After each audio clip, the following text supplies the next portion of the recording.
just to say that I didn't know that I wanted to be a professor until my very last year of getting my PhD. And I just thought, I love this group. I love college students. It's so meaningful to know how professors like you, they really care about us. And one of the things that I think is so key, I could talk about this all day long, is learning how to Sabbath. It'll actually make you a better student. That is so powerful. I think I'm gonna meditate on that. One thing that I wish I would have known as a college student is that you're not supposed to do it on your own. Dr. Arianna Molloy is an associate professor of communication and an office hours expert.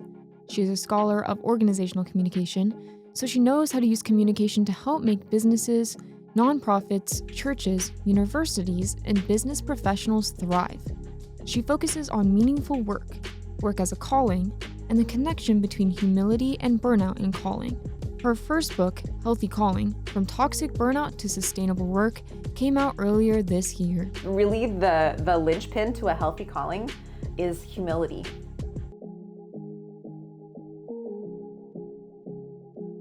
From the Torch Podcast Network, this is Office Hours, where we deep dive into our professors personally and ask real questions about their life and studies. Office Hours is where real people wrestle with real questions. Dr. Molloy, thank you so much for being here today. Oh my gosh, I'm so excited to be here. Yeah, so would there be anything you want to say before we kick us out? Anything I'm you wanted to add? so excited we're doing this. Office hours are literally one of my favorite things, so I love that that's the theme of this podcast. Thank you so much. Yeah, we really want to take this opportunity to know you better, where students can know you better more personally and ask real hard questions about studies and just student life in general, as she is an expert in burnout. So we'll go ahead and dive into that. Thank you so much for being here, being with us here again. In Office Hours, the very first question we want to ask you is your origin story regarding your faith. So how did you come to faith? Yeah, so in some ways it's kind of a boring story. I have loved Jesus since I can remember.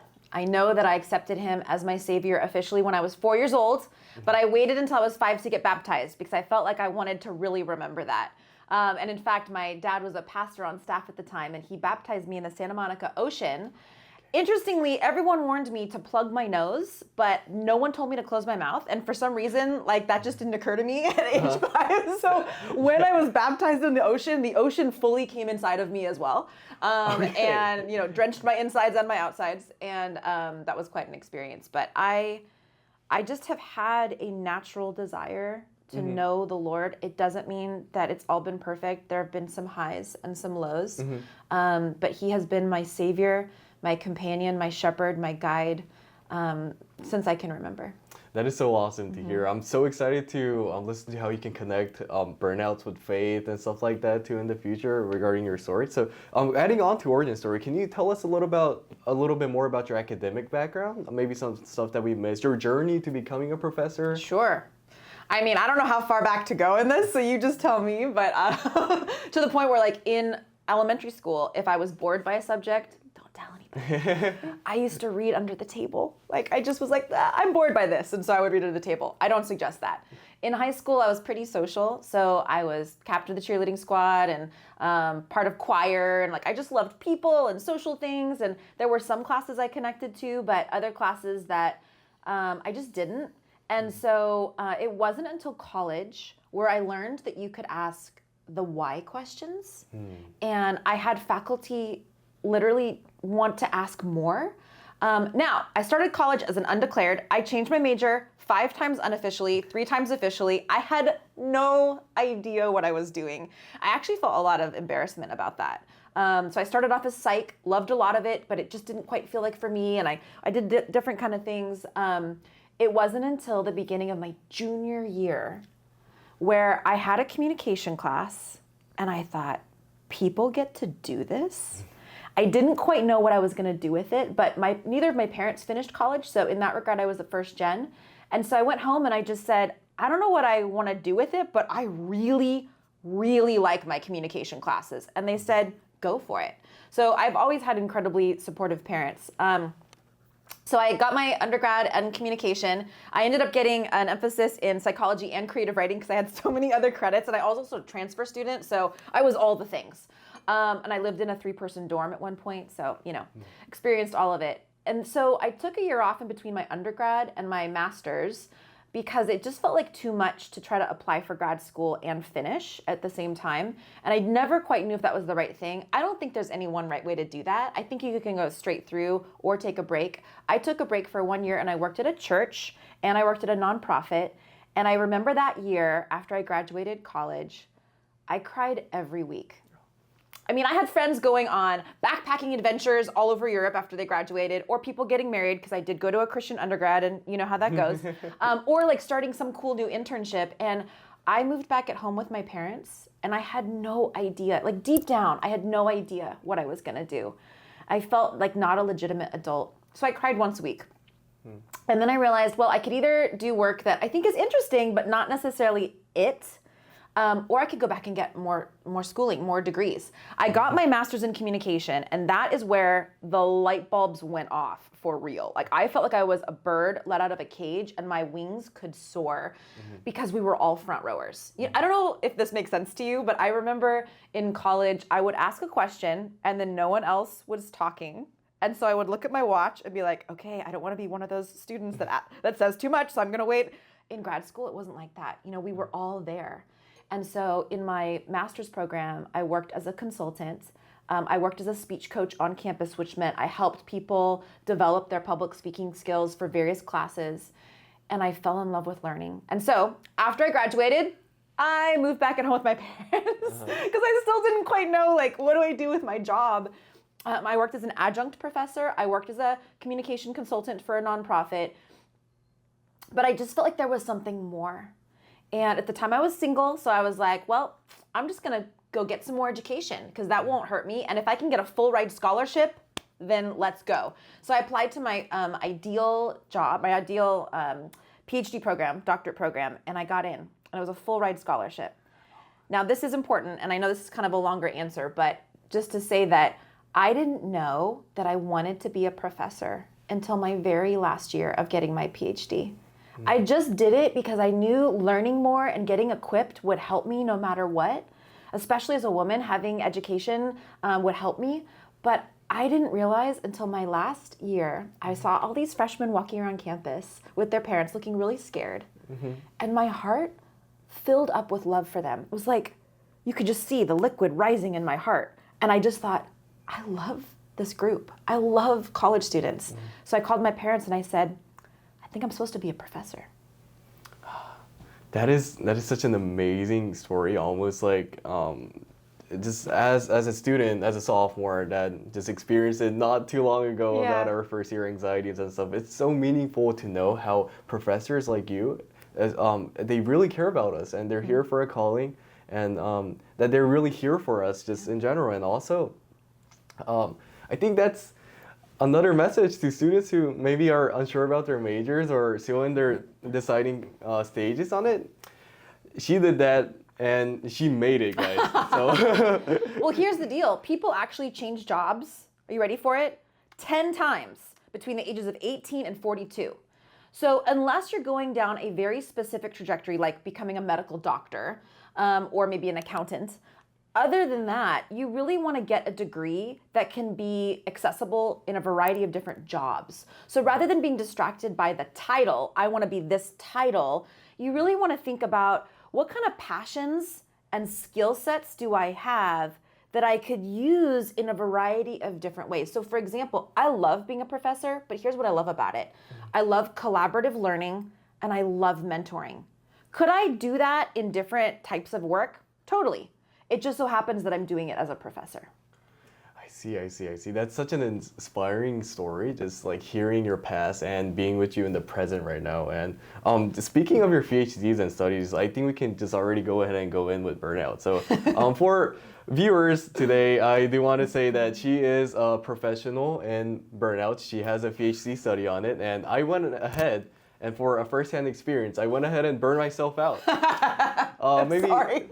No, it is all good. I needed it for my assignments, and it was the first burnout I ever had that I had fun doing it, because I was like, Dr. Molloy's gonna grab me out of this tunnel that I'm stuck in right now. So yeah, basically that's that. Sleep deprived, a lot of assignments, a lot of words written, and yeah, I want to go ahead and ask a question. So many people use the word burnout. they use it a lot. It's a common word, especially for students. But I want to first of all distinguish the difference between stress and serious burnouts. Yes. And then also what burnout actually means to you philosophically. What's the meaning behind it? So if you can go ahead and define that for us and go into it, it'll be perfect. Sure. So my PhD, I actually studied how people from all different professional domains. So I interviewed an NFL coach, a stay-at-home parent, an artist, a lawyer, teacher, educator, performer, all of those things, financial advisor. I interviewed how they experience work as a calling. And there's a lot of good stuff. Did you know that more than any other people group, if you feel like your job is a calling, you're more motivated, more satisfied, you're able to withstand organizational change, economic shift. You're the person that they want in the room where it happens. Shout out to Hamilton. And so like if you feel called, like you're the person, right? But more than any other people group, if you feel called to the work you're doing, if you identify this calling, which we can talk about if you want in terms of how we define that, you're the most prone to burnout, more than any other kind. Now, when I'm talking about burnout from a calling, it's different than burnout, like I'm so burnt out, right? Which is not a good feeling. You just described it. Lack of sleep, exhaustion, all of those things. So just to start there, because you asked me that question, the difference between long-term stress, so regular stress, long-term stress, burnout, and toxic burnout, those are important distinctions. You know, stress is actually something our body can handle, and we have survival techniques that get us through those times. Probably we don't have time today to talk about it, but if anyone else wants office hours with me, I will totally jam about it. There are actually 3 things that happen to our communication when we're in that long-term stress that can really break down relationships, cause challenging things at work or school. So those things can happen regularly because we're meant to try to get through, right? Survival mode is I'm stressed, I need to get through to the other side. But long-term stress is when there's no end date. We get used to stressful times. It becomes so normal that if we have a lull, if we have a quiet space, it's uncomfortable. Okay, so that's that intense stress. Then there's burnout. Burnout is that response to overload and stress where there's apathy. Maybe you binge watch all that you can on your various streaming sites, but it's not enough. You're scrolling, you're TikToking, you're doing all the things, but you're just exhausted and you deeply want connection, but you have no energy for connection. There's a sense of hopelessness and depression. That's bad. But that's not actually toxic burnout from a calling. Toxic burnout from a calling is a step deeper, and we talk about this as it connects to deep shame. And here's why. A calling involves relationship with the caller, with ourselves, the called, and with the community that we serve. So when we feel burnt out from it, it's not simply, I don't like what I'm doing. It's, I don't know who I am anymore. And you're feeling like you're letting not only yourself down, but God down or your community down. And so that deep shame makes that kind of burnout much more toxic. I see. So I'm hearing 2 main distinguishments that I see is the one, it's just about you being really tired from work and just the physical stress and even mental and that burning out. And the other one where there's a sense of guilt and almost a sense of you're running away from the problems, and it does tie into depression, as you said, and shame, and those things are hindering you. So these are, I see 2 different points. Yeah. Where it hinders from you going forward and in your calling or your work and stuff like that. Would you validate that? Sure, absolutely. And here's another important thing. Burnout, like real burnout, not like long-term stress. So let's be real. Midterms, super intense stress, right? Even registering for next semester's classes is really stressful. As a complete tangent, I remember, being first gen, I remember registering the first time and having no clue what to do. I felt like everyone else knew what to do, and maybe that's because I was undeclared. I had a really annoying and frustrating conversation with a certain advisor, which was not the right person. You really need to find the right advisor. We have a great advising team here. I remember standing in the parking lot. I was in Seattle. It was raining, and I'm crying, and I'm like, I don't know what to register for. How do people know this? So I'm grateful that Biola has a totally different system, right? They have a plan for you with advising. So those are like normal stressors. Burnout is longer, and that deep burnout is deeper. But here's the thing that I think is really important. That kind of burnout does not go away on its own. right? And so you have to actually make an intentional shift and change to get out of it. Gotcha. And could you tell us about that intentional shift and change, maybe of your own story where you overcame a toxic burnout? Yeah, so I know it's not that exciting, but really the linchpin to a healthy calling is humility. So we know in Micah 6:8 that God tells us that we are to walk humbly with him. We know Jesus was humble, and Jesus was the Son of God. He was the Messiah. He is the Savior. He still knew who he was. So part of it is like recognizing what humility really is and what it isn't. And then I can explain to you like how I experienced this in my own life. Is that okay? Yeah, of course. So humility involves three things. It involves knowing what you're good at and what you're not good at, and not being threatened by either one or distracted by either one. So we tend to confuse humility with modesty, but here's the difference between the two. If I were to compliment you and say, you are such a great host, and you said, thanks, I don't know, I guess I'm fine. That's modesty. But humility would be like, thank you so much, I feel really grateful to do this. And then you move on from that thought. You don't harbor it, I'm so great, or like, ooh, these are the mistakes she doesn't know about. Like you just are like, thanks, that's so awesome. So really knowing who you are is carried by gratitude. Okay. The second one, after knowing your strengths and your weaknesses and not being distracted by either, carried away by gratitude. The second one is remaining a lifelong learner. And as students, you get to experience what that muscle is. But did you know that I think it's something like 90% of people, once they graduate college, don't read a book? Like, what? That's crazy. So really maintaining, and maybe you don't learn from a book, maybe you learn from podcasts or people or apprenticeships, but to maintain that sense of learning, because here's what this does. It tells you you don't know everything, and that's okay. And then the third part is to humility. Knowing your strengths and weaknesses, not being threatened by either, remaining a lifelong learner. And the third one is knowing how to take a break. You know, Jesus withdrew to lonely places. He knew when to pause. He did not heal everybody all the time. And so part of humility is recognizing, hey, I need to take a break. I'm not actually, despite all the AI stuff, we are not machines. And we cannot keep pushing forward. And I don't know about you, Jay, but for me, there's like a romanticism to pushing forward. It's like, ooh, I shouldn't have been able to do that, but I did. Let's do it again. And so pushing through and pushing through. And so here's my example. I am not a great runner, but I fell in love with my husband because he taught me how to run marathons. It's a whole other conversation. You learn a lot about someone when they're really good at something and you're not, and they're still very kind to you. So he was very kind to me. But we were in Oxford. He had an event there, and we were there, and I was training for my first marathon. We ran through the cobblestones of Oxford. I was like looking in the mist for like, you know, Jane Austen and Mr. Darcy and C.S. Lewis and all those people. And we ran about 14 miles. And then we got on a bus without showering, got to Paris, got to London, and we ran the next morning, and my muscles were so tight. I shouldn't have done it. I should have said, you know, I need to take a break. But I was like, no, I want this. And so I ran, and I completely tore my calf muscle. Oh, no. So here's the thing about like avoiding burnout. One of the pro tips, distinguish between perseverance and denial. Perseverance is when you have a goal, but life stuff happens. You get sick. I know the flu's been going around, right? Like you get sick or something happens in life and you say, okay, this is my goal, but I have to make an adjustment to get to my goal. That's perseverance, is the ability to be resilient and flexible, which by the way, Harvard Business Review says is the top strength people are looking for in leadership. The ability to be resilient and flexible. Okay, so that's perseverance. Denial is, this is my goal, I'm heading to it no matter what. Who cares if this stuff is happening? I'm pushing through. And so perseverance and denial can look the same, but it's not.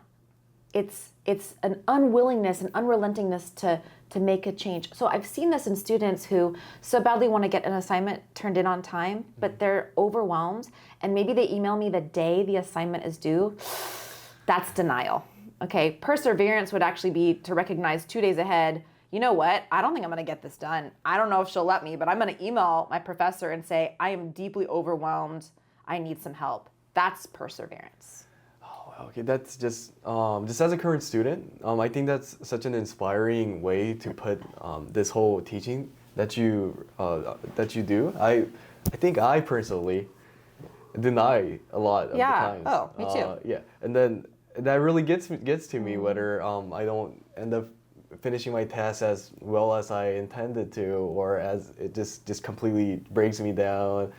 And these stuff happen, but it's really true that there's a very big difference between perseverance and denial, and that taking that extra step to plan it out. And I think it ties with humility of knowing yourself and knowing that you need all of this time and effort to do this is such a great way to do it. I think I'm gonna definitely try to apply that to my life as I walk out of this office hours today. But that's really inspiring. To kind of, I think you did answer a bits of this question already, but what about things where people are doing, if they're either called for this or like they really love this thing, whereas like a school assignment and you're kind of going it through. So what happens when we burn out while doing something we feel called to or love? Sure, yeah. When you're burnt out simply from doing work, that's regular burnout. It's a different level of recovery. It doesn't hit to the core, that identity of shame. So it does require making some shifts and changes, which we can talk about. But if you're burnt out from a sense of calling, it's gonna take a little longer. And one of the things that I think is so key, I could talk about this all day long, is learning how to Sabbath. And not just one day a week, but having a Sabbath mindset. So I didn't learn how to Sabbath from my parents. They taught me so many things about the love of God. I feel really privileged that they're my parents, but we did not rest in our household. And I didn't learn how to do that until my PhD. And so I got very, very sick. I had sushi from a gas station. And then I had mint chocolate chip ice cream, and they both came back to visit me later that day. It was very bad. You've had food poisoning, you know. And I remember laying on the bathroom floor, like huddling and shivering with the bath mat over me, being like, I don't know what to do. And I remember feeling that Holy Spirit sort of tap in my heart that said, come away with me. And I was like, okay, Lord, after I finish this next assignment, this is my first semester in my doctorate program, I've got this paper due, and I felt that Holy Spirit tap that said, if you wait until there's a good time, there will never be one. Come away with me. And so I committed to the Lord once a week to start Sabbathing. And I'll tell you something, it's challenging to Sabbath when you're single, and a student especially, because it can feel lonely, but that usually means we're not doing it right. It's challenging to Sabbath when we're married and people Sabbath differently, right? And then you put in a kid with that. I have a 6-year-old. It's a whole other ballgame. But here's the thing that's really cool. Did you know that Sabbath is the first thing that God called holy in the Bible? The very first thing. Isn't that so cool? That is so cool. And so when we get to do that, we get to, again, walk with God. And so there's actually 7 types of rest. You should Google it, okay? There's actually a quiz you can take. It's by a medical doctor, 7 types of rest, and learning the type of rest that you may need. Or also like Gary Thomas's book, Sacred Pathways, talks about ways that we can feel close to God. So part of learning how to rest is recognizing the difference between Sabbath and solitude. They go together, but they're not the same. And then also, how do you feel refreshed? So going back to your question, it's not a quick fix. If you start to feel burnt out, it's gonna be more than an Amazon package overnight kind of experience of feeling refreshed. Mm-hmm. But it will take time, but we have to reorient. And when we take time to rest and refresh, the data just backs it up, and of course scripture backs it up. We will have a refreshed mind. It'll actually make you a better student when you take a break. I see. I think that's so significant how you tied this rest, but not just rest, but in this word of Sabbath, where you have God incorporated in there. And it's just such an opportunity to really persevere peacefully and with the right attitude and mindset. And as you said, just becoming a better student in general, it just really sounds like a key. That's something that I'll definitely be planning out to do in my life. And that's I think it's just really changing me a lot just by talking to you for a couple of minutes here. And we did talk about how we can overcome burnouts during callings. So what about the calling itself? How would we, I'm sure there's going to be a lot of students watching and listening that wants to ask the question like, what do you do after college? Like, what do you do after you graduate?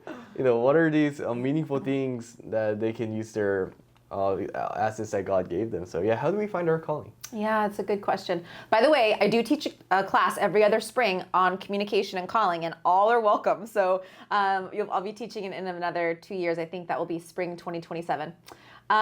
So that's a really good question. And here is an unfortunate answer. I don't have an easy answer for you, because calling is about relationship with the caller, with ourselves, and with community. It is a process, and there's not a silver bullet to it.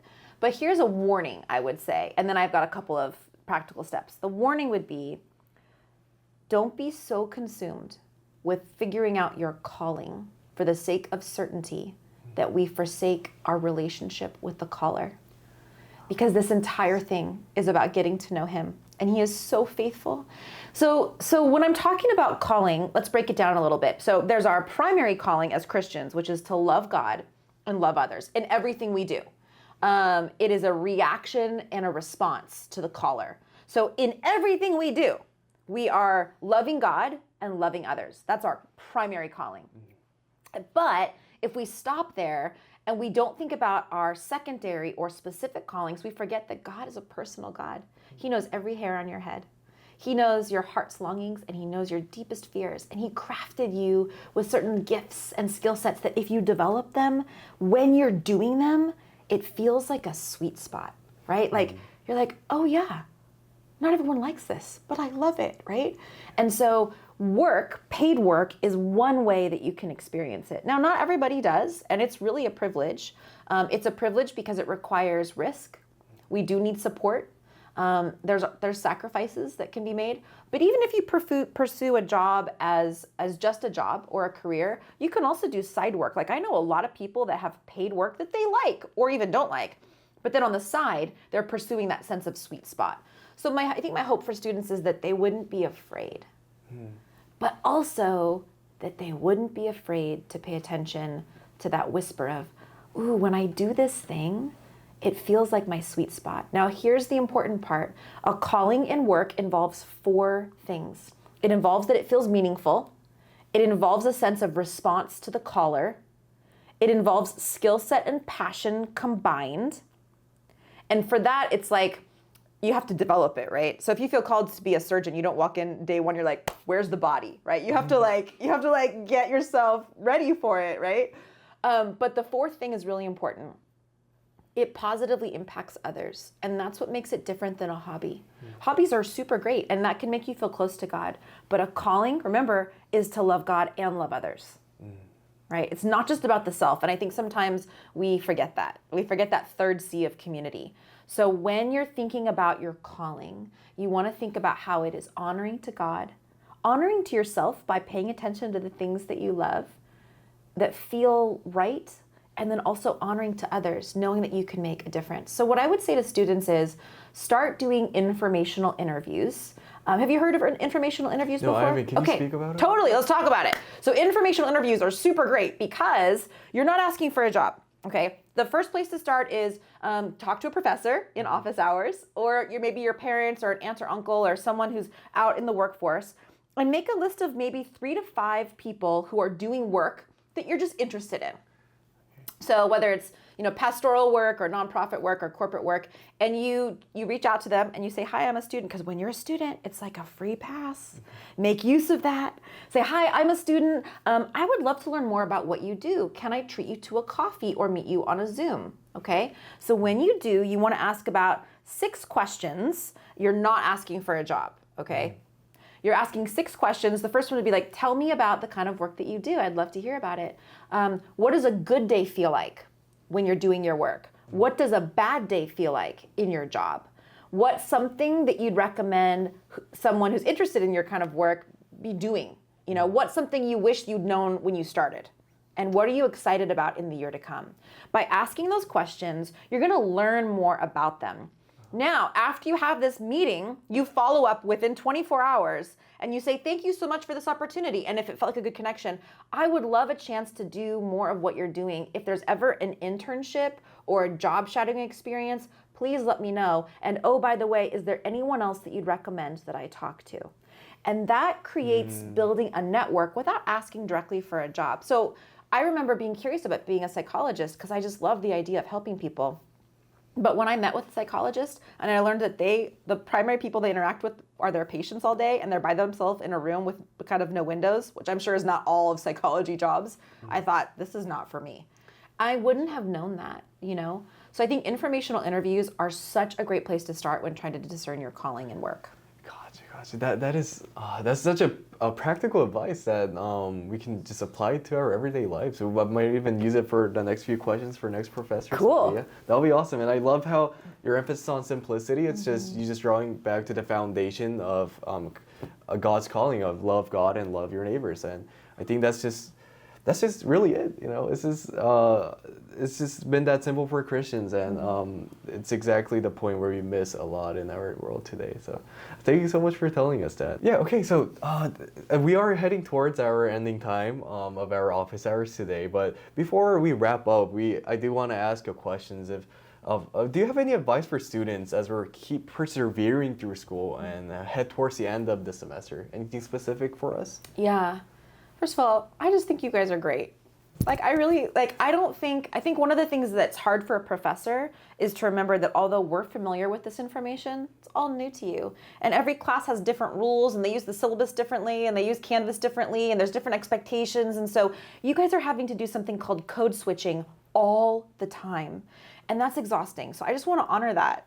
You know, it's a lot, and especially if you have an on-campus job, or if you're a Tory student or an athlete, if you're a commuter, if you're helping out with your family, it's just a lot. And so I just want to say, this is not meant to be forever. What you're experiencing is very seasonal, and so if it feels hard, you're not imagining it. One thing that I wish I would have known as a college student is that you're not supposed to do it on your own. And here's what I mean by that. I think adolescents think, I have to figure this out on my own. I need to do this on my own. And that's just not true. We thrive in community. Now, there are certain things that we have to take responsibility for. I wish students would stop asking things like, can I have grace and have an extension on assignment? That's not really God's grace, so we should talk about that. But part of it is knowing, hey, I'm feeling really stressed and depressed right now. I need to ask for help. And so my office hours are almost always full because I tell my students, hey, if you want to talk about an assignment, great. But if you just want to talk about how you're doing, I'm here for it. I have chocolate. My grandfather's couch, which the Beatles, who are an old band, they sat on that because he was a doctor for musicians. I'm like, come on in, sit on the couch, have some chocolate. But you're not supposed to do it on your own. And that's part of humility, is saying, I'm still learning. I need help. So I wish students would know that. I also would love if students would treat college like a job, which means having days off, which means caring for your sleep and your eating well, and really figuring out that routine. And the last thing I would say here at Biola is the patterns that you choose right now can become part of your identity. So be very careful how you live your life out, because it does matter. Gotcha. Thank you so much for that, Dr. Molloy. This the very last question that we're gonna have is, you kind of did answer this already, but if we were to come see you for office hours, what would be your favorite object in your office? And, Ooh! And also for adding on to that, or maybe a different one would be just anything you want to add to before we wrap up the podcast. Those two I love that please. question. Well, anytime I'm holding a cup of coffee, that's my favorite object. So that would be the first thing I would say. My favorite object in my office are the photos on my desk of my family. So as much as I feel called to being a professor, my primary calling is to love God and love others. And the people that He's given to me in my care are my family. And so when I make choices about my work, I do so as it relates to the health of my family. And so, is my husband doing okay? Is my 6-year-old son, does he know that he is my primary importance? Are my parents doing okay? Are my best friends doing okay? And making sure that I don't we didn't talk about this too much today, so I can come back another time if you want, but there are two things that can get in the way of calling that we have control over, and that's job idolization and workaholism. And those happen very slowly and over time. But I think having those pictures on my desk remind me of my priorities of a healthy calling. So that means that sometimes I have to say no to something I love and care deeply about, and it doesn't feel good. And I say no anyway because it's the right thing to do, to have healthy boundaries, to make sure my calling stays in a good place.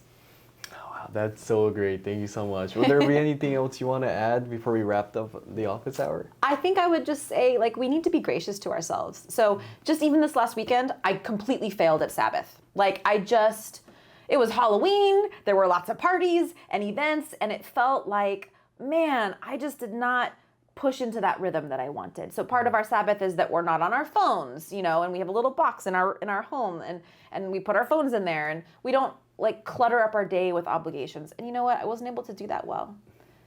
So I told the Lord that, and I shook it off, and I try again the next time. I'll end with this. One of my favorite stories is about a person who fell in a hole, and they're stuck and they can't get out. And a wonderful pastor walks by and he says, "Pastor, can you help me out of the hole?" And the pastor's like, "Absolutely, let me pray for you," which is so good. He prayed for him, but then he walked on. And then a doctor walks by and he's like, "Doc, can you help me? I'm stuck in a hole." And the doctor's like, "Absolutely, let me write a prescription for you." Plops it in the hole. And he keeps walking. And then a friend walks by and the person in the hole says, "Hey, can you help me?" And the friend says, "Sure." And he jumps in the hole. Well, now the friend is like, or the person in the hole is like, "Why did you do that? Now we're both stuck in the hole." And the friend says, "Yes, but I've been down this hole and I know the way out." So I think for me, calling is a process. I never perfect it, but I pursue it. And we don't do it alone. We do it with the caller's help. Oh, wow. That is so powerful. I think I'm going to meditate on that for this week and try to really apply it deeply in my life. Thank you so much, Dr. Molloy, for My coming here pleasure. today. This was such a valuable time that we had with you. I learned so much, and I just want to express our gratitude. All the students watching us producing. It's just been a wonderful time, and thank you again. It's my pleasure.